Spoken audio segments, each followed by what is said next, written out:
வணக்க நண்பர்களே, இது உங்கள் பணத்தை மிச்சப்படுத்துவதும் ஆப்ரலாட் தமிழ் சேனல். நம்ம வீட்டுக்கு தேவையான புதிய பொருட்களை எப்படி குறைஞ்ச விலையில வாங்குறது புத்திசாலித்தனமோ, அதே மாதிரி நம்ம வீட்டில் இருக்கிற பழைய பொருட்களை அதிக விலைக்கு விற்கிறதும் புத்திசாலித்தனம் தாங்க. இந்த போட்டோவில் இருக்கிற மாதிரி பழைய பொருட்கள் ஏதாவது உங்க வீட்டில் இருந்துச்சுன்னா அதை எப்படி லாபமா விற்கணும் அப்படிங்கிற 5 டிப்ஸ் இந்த வீடியோவோட கடைசியில வருது.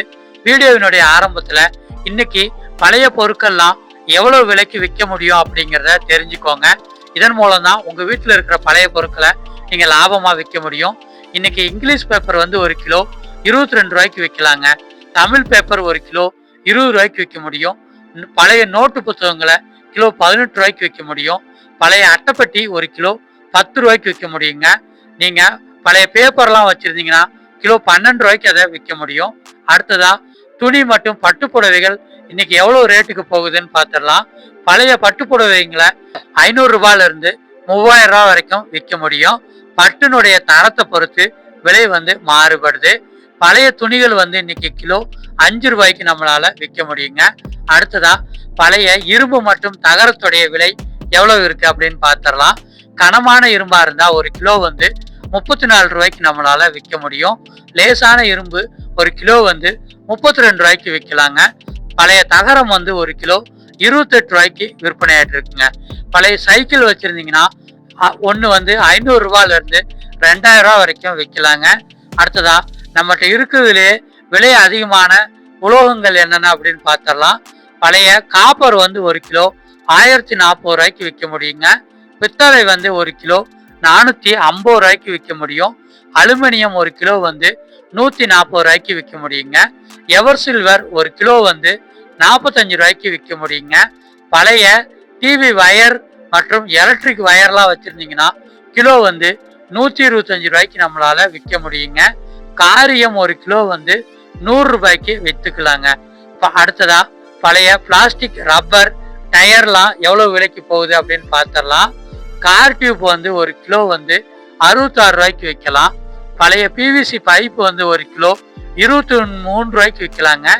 பழைய பிளாஸ்டிக் பாட்டில்கள்லாம் 1 கிலோ வந்து 15 ரூபாய்க்கு இன்னைக்கு நம்மளால விற்க முடியும். உடைஞ்சு போன பிளாஸ்டிக் நாற்காலி மற்றும் பிளாஸ்டிக் பொருட்களை வந்து 1 கிலோ 12 ரூபாய்க்கு நம்மளால விற்க முடியும். நீல நிற பிளாஸ்டிக் பேரல்கள்லாம் ஒன்று வந்து 150 ரூபாய்க்கு நம்மளால விற்க முடியுங்க. அடுத்ததா பழைய எலக்ட்ரானிக்ஸ் வேஸ்ட்டு எலக்ட்ரானிக் பொருட்கள் எவ்வளவு விலைக்கு போகுதுன்னு பார்த்துடலாம்.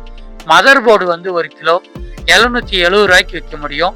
ஹார்ட் டிஸ்க் வந்து 1 50 ரூபாய்க்கு நம்மளால விற்க முடியுங்க. பழைய சிஆர் டிவி வந்து 200 ரூபாய்க்கு நம்மளால விற்க முடியும்.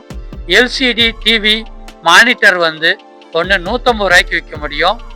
கணினியினுடைய சிபியு கேபினெட் வச்சிருந்தீங்கன்னா 250 ரூபாய்க்கு ஒன்று வாங்கிக்கிறாங்க.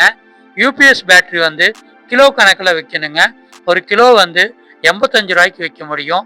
பழைய பட்டன் ஃபோன் வந்து 60 ரூபாய்க்கு விற்க முடியும். உடஞ்சி போன ஸ்மார்ட் ஃபோன்லாம் வந்து பீஸ் ரேட்டுக்கு விற்கிறாங்க. 100 ரூபாய்க்கு மேலே தான் நம்ம விற்கணுங்க.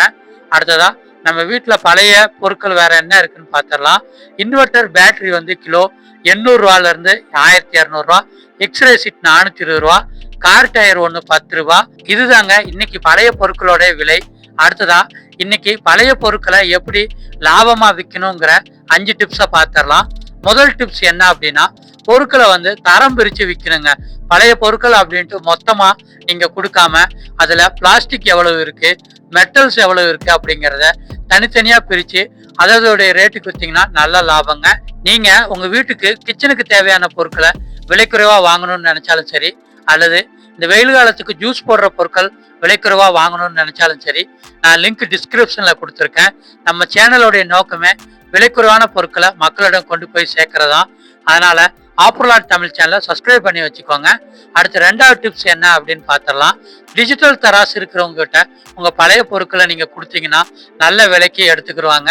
ஏன்னா பழைய தராசுல எடை குறையறதுக்கான வாய்ப்பு இருக்கு. அடுத்து 3வது டிப்ஸ் என்ன அப்படின்னா, எலக்ட்ரானிக்ஸ் பொருட்களை வந்து நீங்க கிலோ கணக்கில் விற்க கூடாதுங்க. அதை வந்து பீஸ் ரேட்ல விற்றீங்கன்னா நல்ல லாபத்துக்கு விற்க முடியும். அடுத்து 4வது டிப்ஸை பார்த்துடலாம்.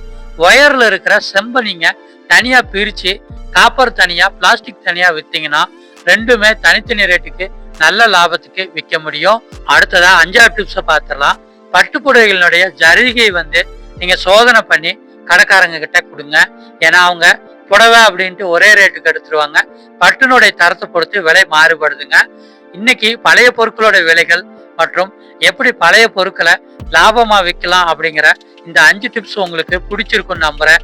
இந்த வீடியோ உங்களுக்கு பயனுள்ளதா இருந்துச்சுன்னா வீடியோக்கு ஒரு லைக் போட்டு வீடியோவை உங்க ஃப்ரெண்ட்ஸ் அண்ட் ஃபேமிலிக்கு ஷேர் பண்ணி விடுங்க. பயனுள்ள வீடியோக்கள் தொடர்ந்து பார்க்க சேனலை சப்ஸ்கிரைப் பண்ணிக்கோங்க. நன்றி.